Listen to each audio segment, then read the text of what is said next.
For today's mini vlog nga mga beshi, yun na nga, tingnan mo yung traffic kay aga-aga. Ito nga ay Christmas season mga beshi. Alam nyo na, pag Christmas season, napaka-busy ng EDSA. Actually, di naman kahit December or February or January or December, basta napaka-busy lagi ng EDSA. Maagang-maga pa lang, umalis na kami sa bahay ng alas 7. Dahil pupunta nga kami mga beshi sa warehouse. At dahil walang kasama ng aking asawa ay sinama niya na muna ako mga beshi.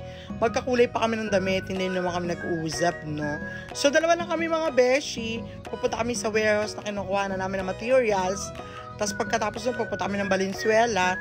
Dahil magkahiwalay po ang excuse me po, ang supplier namin ng SPC at mga decking ay wallboard at mga tag dito, cladding mga beshi. So ito na nga mga beshi, no, kinikwentuhan ko ang aking Diyosawa kasi nga medyo na-anchok pa nga siya at nata-traffic nga kami kanina. Tapos pagkatapos nga yan mga beshi, no, yan tingnan mo, wala kang kalaman-laman, dalawa lang talaga kami. Pagkatapos ng mga beshi, halos alas 10 na rin kami, diniretso na namin mga beshi sa kliyente. At hindi na rin ako napag-video dahil bawal nga doon mga beshi. Siyempre, pagka privacy ng kliyente, privacy, kailangan natin i-respeto yon mga beshi. Mapunta kami sa Pioneer at doon nga yung kliyente namin.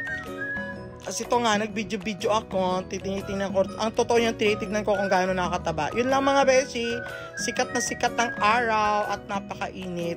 Buti na nag-sunscreen ako. Tapos pagkatapos yan umuwi na ako, binidyoan ko lang tong napakasipag na special din. Kaya nakakatuwa mga beshi, no, kahit special sila. Gumagawa sila ng paraan para mabuhay. Alam niyo na, yung iba dyan tatamad-samad. Yun lang mga beshi.